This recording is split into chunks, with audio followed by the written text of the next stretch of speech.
ہمارا گھر چھوٹا تھا اور جب کبھی موسم خراب ہوتا تو ایک سے زائد لوگوں کو ایک کمرے میں سونا پڑتا۔ اس دن بھی کچھ ایسا ہی ہوا۔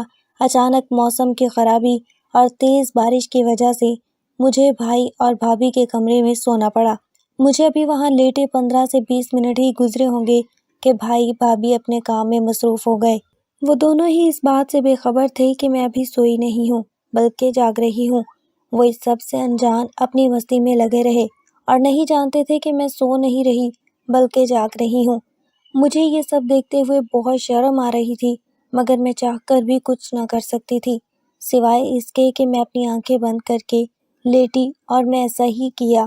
اب آنکھیں بند کرنے سے وہ منظر تو میری آنکھوں سے اوجھل ہو گیا، مگر بھابھی کی عجیب و غریب آوازیں ابھی بھی میری کانوں میں سنائی دے رہی تھی۔ خدا خدا کر کے وہ رات گزری اور اس دن کے بعد سے میں نے یہ عہد کر لیا کہ اب چاہے جو بھی ہو میں ان کے کمرے میں نہیں سوؤں گی۔ بھائی اور بھابھی کی شادی ان کی پسند سے ہوئی تھی اور یہی وجہ تھی کہ انہیں جب بھی موقع ملتا وہ آپس میں شروع ہو جاتے۔ نہ وقت دیکھتے اور نہ جگہ، ان کے آپس میں پیار محبت کو دیکھ کر مجھے ان پر رشک آتا، جبکہ خود کی حالت پر ترس آتا۔ ایک وہ تھے اور ایک میں۔ میرے ماں باپ نے میری پسند جانے بغیر مجھے زبردستی ندیم کے ساتھ بیاہ دیا تھا، جبکہ عمر سے پیار کرتی تھی اور اس سے شادی کرنا چاہتی تھی، مگر ماں باپ کی ضد کے ہاتھوں مجبور ہو کر میں نے ندیم سے شادی کے لیے ہاں کر دی۔ شادی کے بعد ایک دن بھی ایسا نہ گزرا ہوگا جب ہم دونوں میاں بیوی میں لڑائی نہ ہوئی ہو۔ وہ مجھ سے پیار کرتا تھا مگر یہ میرا مسئلہ نہیں تھا کیونکہ میں اس سے پیار نہیں کرتی تھی۔ میں نے شادی کے 2-3 ماہ تک تو اسے شوہر ہونے کا حق نہ دیا۔ وہ جب کبھی بھی میرے قریب آنے لگتا میں اسے کھری کھری سنا دیتی۔ وہ اپنی طرف سے پوری کوشش کرتا تاکہ میں خوش رہوں، مگر میں اس کی ہر کوشش کو جان بوجھ کر ناکام بنا دیتی۔ وہ صبح کام پر جاتا اور رات میں گھر واپس آتا۔ میں نہ اسے صبح کا ناشتہ دیتی اور نہ رات کا کھانا۔ وہ چپ چاپ بغیر شکایت کیے یہ سب برداشت کرتا رہا۔ اس کے جانے کے بعد میں پورا دن عمر سے فون پر باتیں کرتی رہتی۔ ندیم یہ بات جانتا تھا کہ میں کسی اور کو پسند کرتی ہوں اور اس سے فون پر رابطے میں بھی ہوں، مگر اس نے کبھی ایک لفظ نہ کہا۔ ندیم اور میں الگ گھر میں رہتے تھے، مگر کبھی کبھی میرے ساس یہاں چکر لگایا کرتی تھی۔ شادی کے 7-8 ماہ گزرنے کے بعد بھی جب انہیں کوئی خوشخبری نہ ملی تو ایک دن وہ کہنے لگی آخر کب مجھے اس گھر سے بچوں کے رونے ہنسنے کی آوازیں سنائی دیں گی، اور وہ کہاں جانتی تھی کہ ہمارے بیچ کیا چل رہا ہے۔ بس اس وجہ سے ندیم تو خاموش رہا، مگر میں نے فوراً اپنی ساس کو جواب دیا، بچے تو کبھی اس گھر میں نہیں آ سکتے کیونکہ آپ کا بیٹا تو نامرد ہے، اولاد پیدا کرنا اس کے بس کی بات نہیں۔ یہ سب ندیم کو غصہ دلانے کے لیے کہہ رہی تھی تاکہ وہ مجھے طلاق دے دے اور میں عمر سے شادی کر سکوں۔ بس پھر کیا تھا، میری بات سنتے ہی میری ساس غصے میں اٹھی اور کچھ بڑبڑاتی ہوئی اپنے گھر کو چل پڑی۔ ان کے جاتے ہی ندیم نے ایک زوردار تھپڑ میرے منہ پر دے مارا۔ شادی کے بعد آج پہلی بار اس نے مجھ پر ہاتھ اٹھایا تھا۔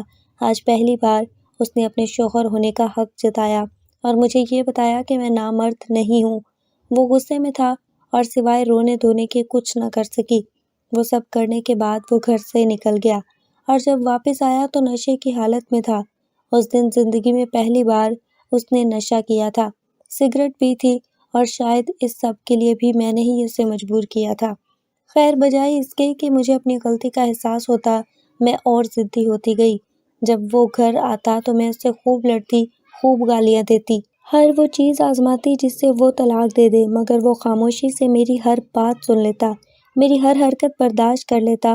وقت گزرتا گیا اور خدا نے میری گود ہری کر دی اور میں ایک بچے کی ماں بن چکی تھی۔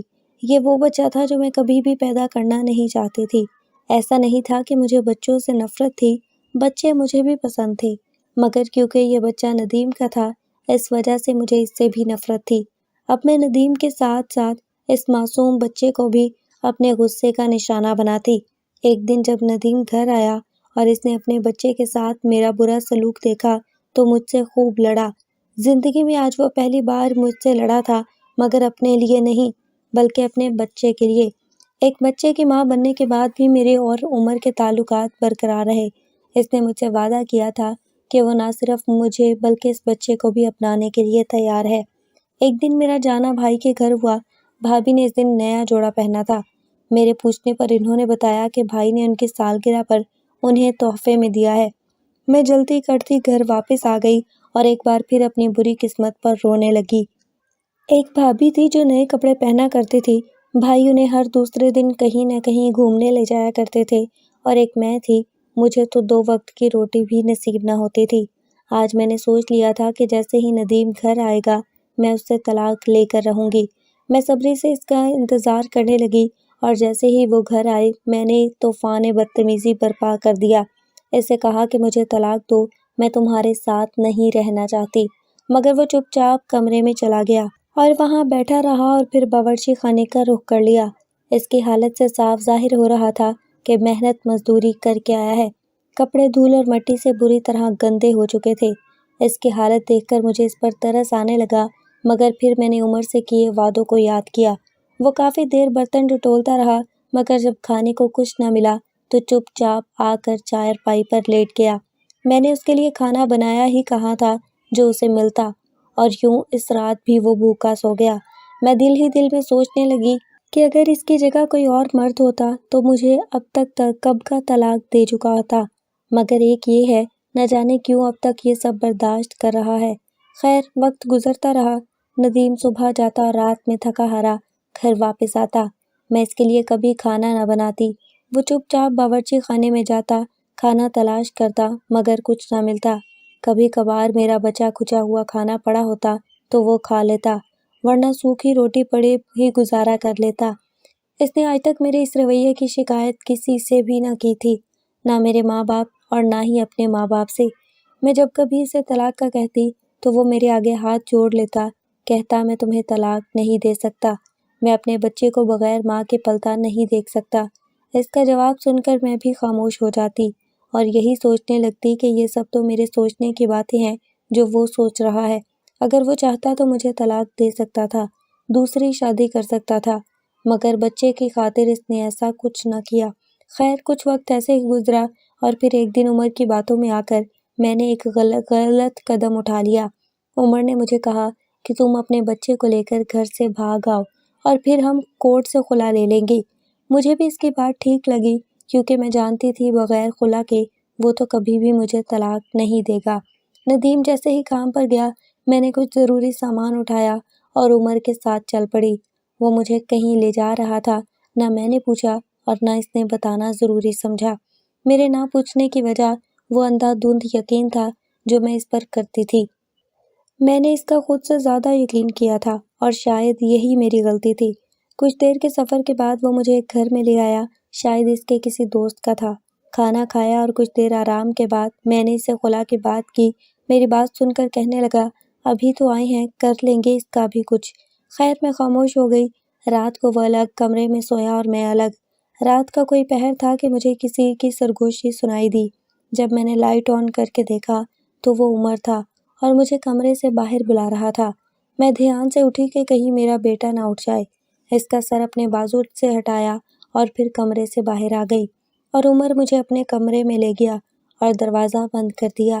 میں نے سوالیہ نظروں سے اس کی طرف دیکھا کہ آخر یہ سب کیا ہے، مگر میرے اس سوال کا جواب اس نے جو مجھے دیا وہ بتانا ناممکن ہے۔ کمرے میں عمر سمیت اس کے 3-4 دوستوں نے مجھے آوارہ کتوں کی طرح چیر ڈالا اور میں کچھ نہ کر سکی۔ اگلے دن عمر نے مجھے دھکے دے کر گھر سے نکال دیا۔ کہنے لگا، تم جیسی شادی شدہ سے مجھ سے جیسا کنوارا تو کیا، کوئی شادی شدہ بھی شادی نہ کرے۔ شکل دیکھی ہے تم نے اپنی؟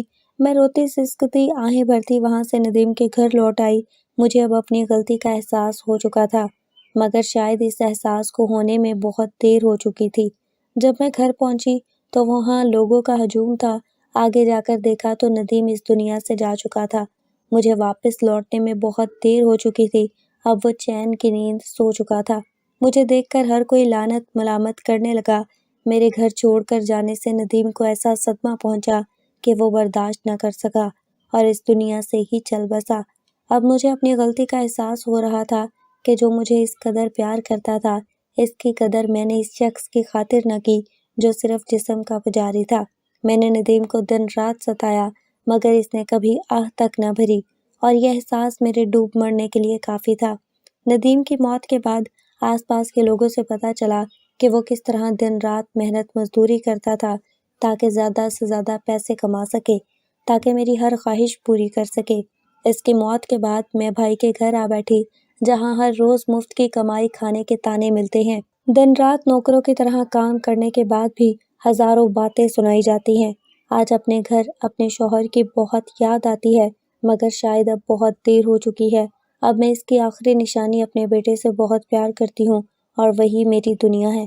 ناظرین، قدر کریں ان لوگوں کی جو آپ کی قدر کرتے ہیں، اس سے پہلے کہ بہت دیر ہو جائے۔ ناظرین، امید کرتی ہوں کہ آپ کو ہماری آج کی یہ کہانی ضرور پسند آئی ہوگی۔ اگر پسند آئی ہے تو لائک کریں اور چینل کو سبسکرائب لازمی کر لیں۔